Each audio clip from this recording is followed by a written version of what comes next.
Hello, welcome to another episode of Thrasher Opera House Presents. Today I am joined by Tim Lyke, a board member of Thrasher Opera House, among many other things over the years. Tim, did you know you've been a board member since 2006? I didn't even know I was alive in 2006. You have done a lot of things for the Opera House over the many years you've been a board member. And actually, I was just meeting with Joan Ballwig yesterday, and we reminisced about the time she and board members like yourself created a Thrasher bill, one of her very first bills she ever signed into. She was tremendously helpful, and she proved you can fight City Hall. Absolutely. Yeah. So anyway, you were part of that, and you've been part of Thrasher's growth for many years, and have seen a lot of things, and we're excited to have you on the podcast today. And it's been my privilege to be associated with the Thrasher. I love live music, and I love this place. Yeah, that's another thing about Tim, is that you are a musician yourself. You play the trombone. I don't know if you play anything else, but I know you play the trombone. Little harp. Oh, okay. Yeah, little guitar, not much. Okay, well that's more than I play. I just play trombone. We have that in common. Oh, did you know that? That's a dangerous thing to tell me. I still know how to play some things, including the Imperial March from Star Wars. Yes.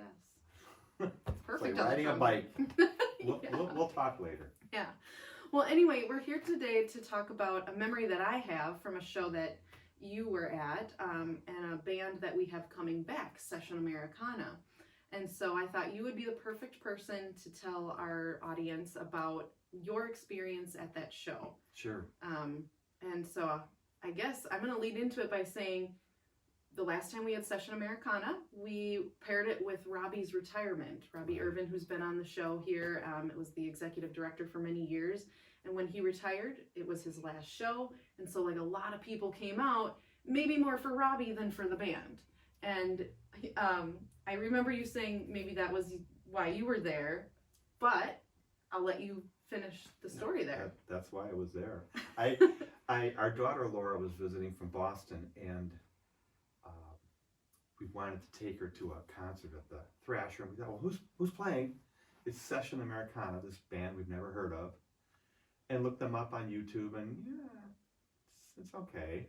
You know, kind of like all right. 1 to 10, 5. Because Robbie's retirement, as you pointed out, is so out of obligation, duty, responsibility, being a good board member, and finding something to do with Laura and my wife Mary, we went to Session Americana. And of course, you can imagine, we were just thrilled. Yeah. Every song was exciting. It was the kind of concert where it ends and you go, oh, if I could bottle that and take it home and relive it every day, because it was, and again, I think sometimes when you set the bar kind of low and performance is so high, you're just wowed out of your seat. And we were, and Laura too, because you think different generation. She's in her, at that point, mid-20s. Yeah. Well, she liked this. She loved it. We had a wonderful, magical night. And so I bought a CD, Session Americana, live at the Hay Barn Theater. And it's a good CD. It's fun, but it does not in any way give me the experience that I enjoyed, that we enjoyed that night at the Thrasher. You just can't bottle it. You have to be there. Mm-hmm. You have to hear the music. You have to see the crowd getting so excited and watch the wonderful musicians connecting with the crowd musically and also with some of the stories between the songs. Absolutely. Magical night. Another magical night at the Thrasher. And we hear it all the time, and I think it just goes to show, like, even looking up the band before and watching the YouTube videos, you know, that's one way to sort of research them before you come, but there is just no comparison to seeing them live. And especially in a room like Thrasher, where it's a small, intimate room, you've got this band who, like, Session Americana has played together for years. They got started in a bar in Massachusetts, playing around a little pub table, and they bring a little pub table with them to the shows. That's and they right, sort of, they like replicate that environment, and you almost feel like you're sitting in that pub with them. They like invite you, come to our pub for a night, and you're not sitting in a concert hall. It's something more than that. Right. It's a transcendental experience. It's existential. You know? I mean, remember Robbie telling us that they're going to bring their table. I thought, well, big deal. Big We'll whoop. get them a table. You know, they're garage It'll sales. probably be this table. Yeah, it'll be this table. It's probably better than their lousy table. But sure enough, it happened just as he described it. We got caught up and we felt like we were part of this, I won't say family, that's trite, but this, we're all in this together experience that nobody else out there understands and can enjoy. But we were privileged that night. Right. And we also, you know, because the room is the way it is, the show is never the same. Like, they'll be in another venue the night before, and because the audience is a different audience, the things they say on stage will be different. Yeah. It's not like a big production at a big PAC where they got to do the set list exactly right because it's got to match up with the lights and the sound and the, you know, it's You little read, more you read the room free-flowing. and you play to what they're looking for. Yes, absolutely. And these guys do it so well. So I really want to encourage people to come out, take a chance. If you've not heard of or seen Session Americana before, I think we can both guarantee you're going to have a really fun time at that show. I guarantee it. Tim, is there anything, I mean, you brought all of these CDs, so you've been to a bunch of Thrasher I thought shows. of the Session Americana, and it made me think of some other experiences I've had, and I don't have a flip phone, but I do still have compact discs. So another wonderful experience we had was Corky Siegel doing chamber blues, and this is blues harmonica with a chamber. Like a little quartet. orchestra kind of Yeah, situation. and you think, this is like, you know, this is like peanut butter and chocolate. It's like Reese's. Like, how can you improve upon chocolate? You're only going to hurt chocolate if you combine it with peanut butter, and then you put them together, and it's pretty tasty. And can I have another one? So Chamber Blues was fantastic, and the CD is a wonderful CD. But that night, Mary and I were blown away by the combination of harmonica and violins and cello and bass. Wonderful. That kind of reminds me of a show we've got coming up, Gangsta Grass, which is Oh, hip hop and bluegrass. And you're like, that doesn't go Really? together. Yeah. And then you hear it and you're like, oh yeah, that goes together. So. J.D. Souther, what can you say? Laurel Canyon musicians.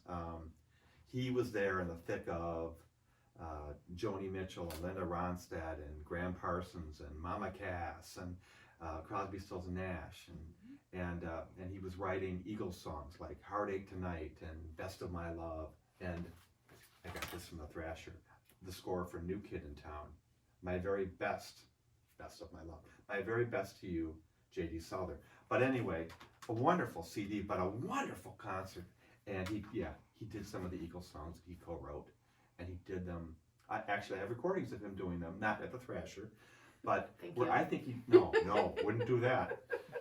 Not that I would admit, but anyway, he does them, I think, better than the Eagles. But that was again, J.D. Souther. What's he doing in Green Lake? This guy who knew everybody, knows everybody. He's 78 now.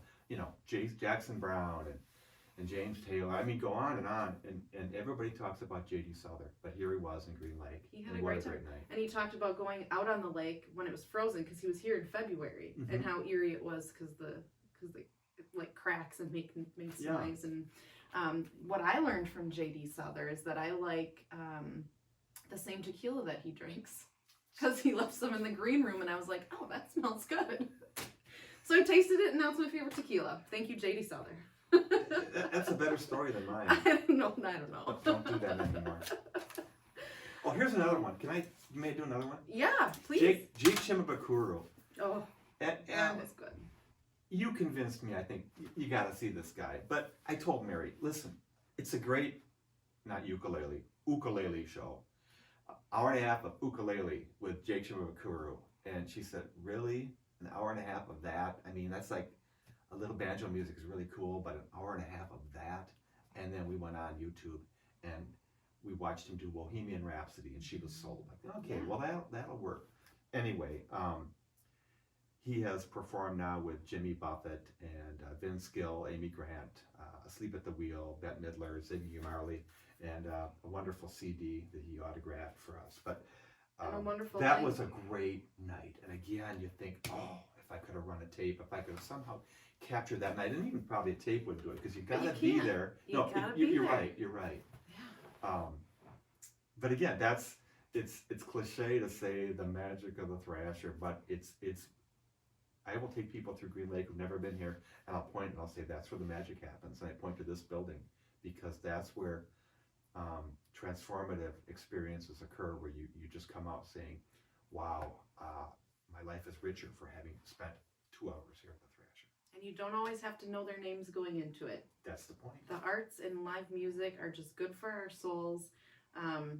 And how lucky we are to have a place like this in our small town, because so many small towns in Wisconsin and across the nation have lost their little places like this.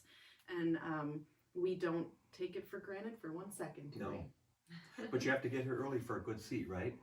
No. 200 seats, not a bad seat in the house. 11 rows back is as far as it goes. Yeah, that's right. So look at this guy, Jimmy Webb. Jimmy Webb is a songwriter. He wrote the pop hits of our time, and I'm only 30 years old. And he wrote Up and Away and Galveston and Wichita Lineman and MacArthur Park, and he loves to come to Green Lake. And the great thing about Jimmy Webb, he's a pretty good performer, a fantastic songwriter, but a great storyteller, a name dropper. So when you hear Jimmy Webb talk about visiting Frank Sinatra at his house, you know you're gonna have a good time. Yeah. But he's come to, I think, the Thrasher 3 times. Oh, maybe like 4. Maybe 4. Or 5. Yeah. The last time he was here, I think we had a big snowstorm. It was in April, and he got stuck at the Heidel House for a while. Not a bad place to get stuck. No, not bad at all. Not bad at all. Awesome. Well, thank you for sharing these stories. Sure. I know you have so many more, so we'll definitely have to have you back on the podcast, I think, because, we've got at least a half a stack here left. Many, yeah, and there, the stories, there are many stories that have nothing to do with CDs, but that's the fun of the Thrasher. It's the beauty of this place, and many more stories to come. Many to come. Many more shows to be had. Thank you, Tim, for joining My us pleasure. today. Thanks for asking me. And please, everybody, take a look at Session Americana. They'll be here on April 22nd. Tickets are available at thrasheroperahouse.com. Follow us on social media, join our e-blast to get our latest news, and we will see you next time.